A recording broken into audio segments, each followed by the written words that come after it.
මේ වීඩියෝ එකේ මම ඔයාලට පෙන්නනවා කොහොමද වගේ WordPress වෙබ්සයිට් එකේ බෑකප් එකක් මැනුවලි අරගන්න කියලා. ඒ වගේම මම ඔයාලට පෙන්නනවා කොහොමද ඔටෝමැටික් බෑකප් සෙටප් කරන්න කියලා වගේ වෙබ්සයිට් එකේ. ඒ දෙවෙනියට කිව්ව එක ගොඩක් වැදගත්. අපිට පුළුවන් ඔටෝමැටික්ලි වගේ වෙබ්සයිට් එක බෑකප් කරන්න සෙටප් කරන්න. එතකොට මැනුවලි වෙබ්සයිට් එකේ ගිහලා බෑකප් එකක් අරගන්න ඕනේ නැහැ. උදාහරණයක් විදිහට අපිට පුළුවන් සතියකට සැරයක් වෙබ්සයිට් එකේ බෑකප් එකක් ඔටෝමැටික්ලිම අරගෙන ඒක Google Drive එකට ඔටෝම සෙන්ඩ් කරන්න කියන්න. එතකොට වගේ වෙබ්සයිට් එකේ මොන හරි ප්‍රශ්නයක් ආවොත්, වගේ සර්වර් එකේ මොකක් හරි ප්‍රශ්නයක් ආවොත් කිසිම ගැටලුවක් නැහැ. වගේ බෑකප් එක ඕෆ් සයිට් තියෙන. වගේ සර්වර් එකේ නෙමෙයි Google Drive එක වගේ ඕෆ් සයිට් බෑකප් එකක් තියෙන්නේ. එතකොට ඔයාලට පුළුවන් මේ බෑකප් එක අරගෙන රීස්ටෝර් කරලා වගේ වෙබ්සයිට් එක නැවත අරගන්න කිසිම ප්‍රශ්නයක් නැතුව. ඉතින් හැම වෙබ්සයිට් එකකටම බෑකප් කියන එක අනිවාර්ය දෙයක්. වගේ වෙබ්සයිට් එකේ ඔයා තාම බෑකප් එක සෙටප් කරලා නැත්නම් මේ වීඩියෝ එක බලලා අනිවාර්යෙන් සෙටප් කරගන්න. මම දැන් ඉන්නේ මෙන්න මේ වෙබ්සයිට් එකේ. අපි බලමු මේකේ බෑකප් එකක් අරගන්න හැටි.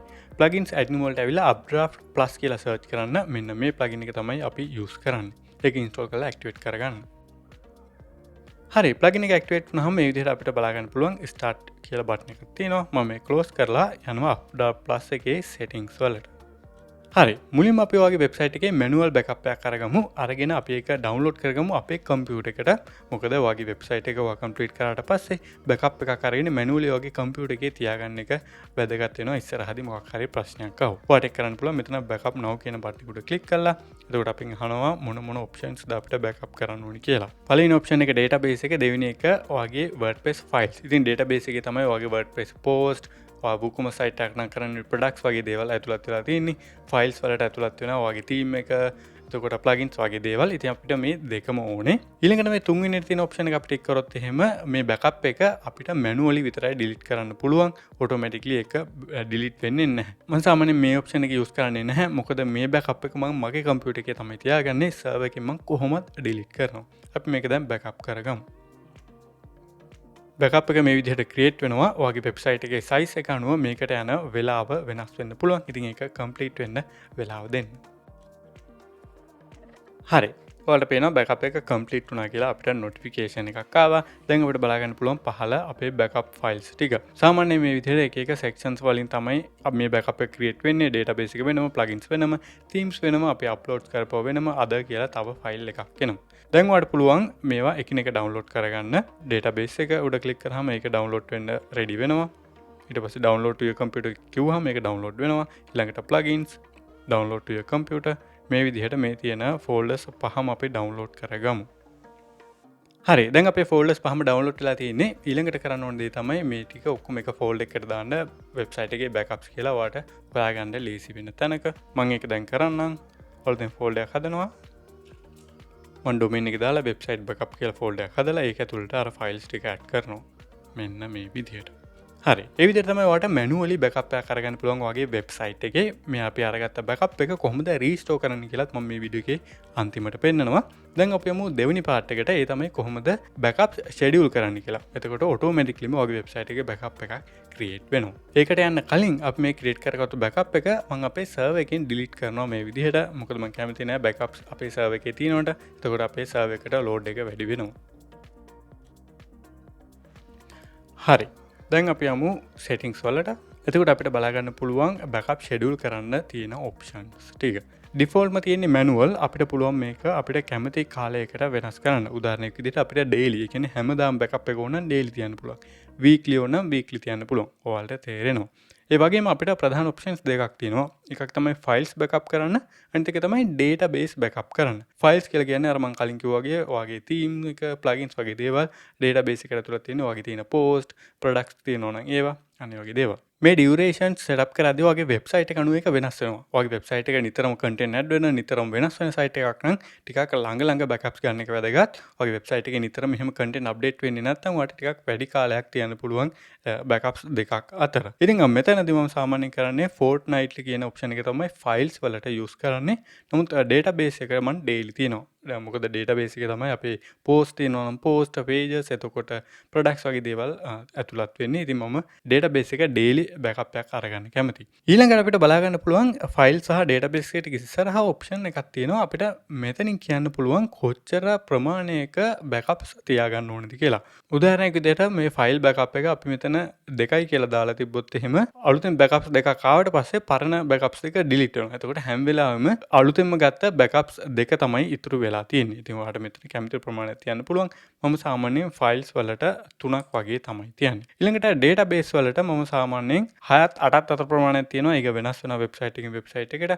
අපි මෙතනදී 6ක් කියලා දෙමු. එතකොට හැම වෙලෙම අන්තිමට ගත්ත ඩේටාබේස් එකේ බෑකප්ස් 6ක් වගේ ෆෝල්ඩර් එකේ තියෙනවා හැම වෙලාවකම. ඊළඟට අපිට යන්න පුළුවන් කොහෙද මේ බෑකප්ස් සේව් වෙන්නේ කියලා.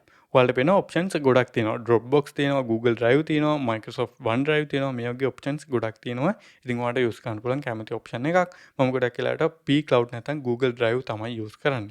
ඉතින් ගොඩක් දෙනෙක් Google Drive යූස් කරන නිසා මම එක්සැම්පල් එකක් විදිහට Google Drive එක setup කරගන්න විදිහ මෙතනදී පෙන්නන්න. ඔයාලට ගන්න තියෙන්නේ Google Drive කියන එක select කරන්න. ඊට පස්සේ ටිකක් පහළට ආවට පස්සේ ඔයා මෙතනින් login වෙන්න ඕනේ ඔයාගේ අදාළ Google account එකට. sign in with Google කියන එක මම click කරනවා. ඊට කලින් මම මේක cancel දීලා පහළට ඇවිල්ලා save changes කියන එකට click කරනවා. ඊට පස්සේ මගෙන් automatically මහනවා Google එකෙන් sign up වෙනවද කියලා, sign in වෙනවද කියලා. sign in with Google කියන එක මම click කරනවා.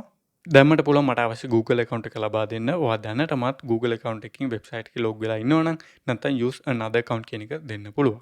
ඊට පස්සේ මෙතනින් යාලා permissions දෙකක් ඉල්ලනවා. ඒ දෙක allow දෙන්න. ඊට පස්සේ complete setup කියන එකට click කරන්න. හරි. දැන් මම ආයෙත් යනවා settings වලට. එතකොට අපේ Google Drive එක link වෙලා තියෙන්නේ. දැන් automaticallyම backups අපේ මේ Google account එකේ Google Drive එකට යනවා. ඒක ඇතුළේ තියෙන updraft plus කියන folder එකට. ඊළඟ options වලදී අපිට කියන්න පුළුවන් මෙන්න මේ folders තමයි අපිට upload කරන්න ඕනේ කියලා. නමුත් මම recommend කරන්නේ මේ තියෙන හැම දෙයක්ම ඒ විදිහටම තියන්න. හරි. ඊට පස්සේ මම මේක save කරනවා. දැන් එතකොට වෙන්නේ හැම දෙකට සැරයක්ම ඔයාගේ ෆයිල්ස් බෑකප් වෙනවා. ඒ වගේම හැමදාම ඔයාගේ database එක බෑකප් වෙලා automaticallyම Google Drive එකට send වෙනවා. මම backup restore කියන එකට ඇවිල්ලා backup now කියන එකට click කරනවා. එතකොට අපිට අලුත් option එකක් තියෙනවා send this backup to remote storage කියලා. අපි ඒක ටික් වෙලා තියෙද්දි backup now කියන එක click කරමු. ඊට පස්සේ backup එක complete වෙන්න පොඩි වෙලාවක් ලබා දෙමු අපි. හරි බෑකප් එක කම්ප්ලීට් වුණා. දැන් අපිට මෙතන බලා ගන්න පුළුවන් අපි දැන් අරගත්ත බෑකප් එක. මේ වගේම මෙතන අපිට බලා ගන්න පුළුවන් Google Drive logo එක. ඒ කියන්නේ මේ බෑකප් එක Google Drive එකටත් ගිහිලා තියෙනවා. අපි බලමු Google Drive එකට ගිහිලා ඒක ඇවිල්ලා තියෙනවද කියලා. Google Drive එකට ආවම අපිට බලා ගන්න පුළුවන් updraft plus කියලා අපේ folder එක තියෙනවා. ඒක ඇතුළට ගියාම මේ විදිහට අපි create කරපු backup එක අපිට බලා ගන්න පුළුවන්. ඉතින් මේ backup එක අපි අර schedule කරපු විදිහට automaticallyම දැන් ඉඳන් backup වෙනවා. ඒ වගේම තමයි ඔයාලට පුළුවන් ඔයාලගේ මේ files download කරලා restore එකක් කරගන්න. අපි එහෙනම් යමු ඒ step එකට. දැන් ඔයාලා දන්නවා කොහොමද වගේ WordPress website එකේ manual backup එකක් අරගන්න කියලා වගේම automatically backups අරගන්න කියලා. දැන් අපි බලමු වගේ website එකේ මොකක් හරි issue එකක් වුණොත් මේ අපි backup කරලා download කරගන්න backup file එකක් restore කරගෙන වගේ website එකේ යථා තත්ත්වයට අරගන්න කියලා. දැන් මම ඉන්නේ අපේ website එකේ front end එකේ. අපි මේකේ මොන හරි වෙනසක් කරමු. example එකක් විදිහට මම edit page කියන එකට එනවා. ඇවිල්ලා අපි මේ home page එකේ පළවෙනි section එක delete කරමු. remove ඊට පස්සේ මම update දෙනවා. ඔයාලට පේන home page එකේ දැන් issue එකක් තියෙනවා. අපේ පළවෙනි hero section එක නැහැ. ඉතින් අපි example එක විදිහට හිතුව මේක මොකක් හරි plugin complete එකක් හරි වෙනත් මොකක් හරි issue එකක් හින්දා තමයි මේක වුනේ. දැන් අපිට backup එකේ තියෙන හින්දා ප්‍රශ්නයක් නැහැ. අපිට restore කරගන්න පුළුවන්.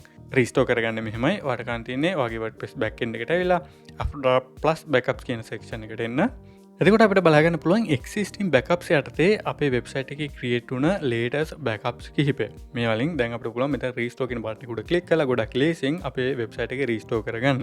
එහෙම නැත්නම් ඔයාගේ computer එකේ නම් backup files තියෙන්නේ ඔයාලට පුළුවන් upload backup files කියන උඩ click කරලා ඒ files ටික මෙතනට upload කරලා වුණත් restore කරන්න.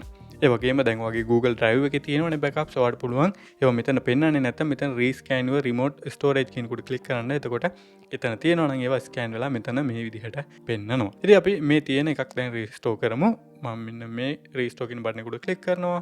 එතකොට එහෙනම් මොන වගේ දේවල්ද restore වෙන්න ඕනේ කියලා අපිට ඕන පුළුවන් plugins විතරක් restore කරන්න. ඕනනම් themes විතරක් restore කරන්න. මම හිතනවා ඔයාලට idea එකක් ඇති කියලා. දැන් අපේ උදාහරණෙදී නම් අපිට issue එකේ තියෙන අපේ මෙන්න මේ page එකේ පළවෙනි section එක නැති එක. එහෙනම් අපි දන්නවා නම් issue එක කොතන තියෙන්නේ කියලා අපිට පුළුවන් ඒ file විතරක් restore කරන්න. එතකොට මේ page එකයි තියෙන්නේ database වල මම database එක backup කරා නම් ඇති. එතකොට idea එකක් නැත්තම් මොන part එකේද issue එක තියෙන්නේ කියලා සම්පූර්ණයෙන්ම මේ ඔක්කොම select කරලා restore කරන්න. මම දැන් database කියන එක select කරලා තියෙද්දි next යනවා. එතකොට අපිට ඕන පුළුවන් database එකෙත් මොන tables විතරක්ද restore කරන්න කියලා ලබා දෙන්න. ඔයාලට පේනවා මම මේ dots තුන උඩ click කරාම අපිට list එකක් මේ විදිහට බලා ගන්න පුළුවන්. ඉතින් මම දන්නවා අපි අර page එක අයිති වෙන්නේ post වලට කියලා. ඒකින්ද මම ඔක්කොම deselect කරලා දැන් WP post කියන එක විතරක් මේ විදිහට සිලෙක්ට් කරනවා. ඔයාලට අයිඩියා එකක් නැත්නම් ඔක්කොම සිලෙක්ට් කරලා රීස්ටෝර් දෙන්න.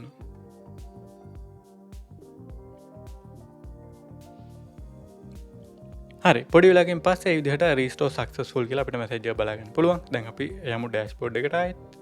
දැන් මම මේක රිෆ්‍රෙෂ් කරනවා. ඊට පස්සේ මම සයිට් එක දැන් view කරනවා. එතකොට බලා ගන්න පුළුවන් අපේ වෙබ්සයිට් එකේ අර නැති වුණ සෙක්ෂන් එක නැවත ඇවිල්ලා තියෙනවා. ඔයාලට මතකයි කලින් මේ විදිහට ඒ ඉෂුව එක ඇවිල්ලා තිබ්බා. මොකද මම පළවෙනි සෙක්ෂන් එක ඩිලීට් කරා. නමුත් දැන් අපි රීස්ටෝර් කරපු හින්දා ඒ සෙක්ෂන් එක බලා ගන්න පුළුවන්. එහෙනම් මම හිතනවා හැම වෙබ්සයිට් එකකටම වැදගත්ම දෙයක් වෙනවා බෑකප්ස් ගැන. දැන් ඔයාලට කිසි ප්‍රශ්නයක් ඇති වෙන එකක් නැහැ. දැන් ඔයා දන්නවා මැනුවලි බෑකප් එකක් ගන්න කොහොමද, බෑකප්ස් ෂෙඩියුල් කරන්න කොහොමද, ඔටෝමැටිකලි බෑකප් වෙන්නේ කියලා.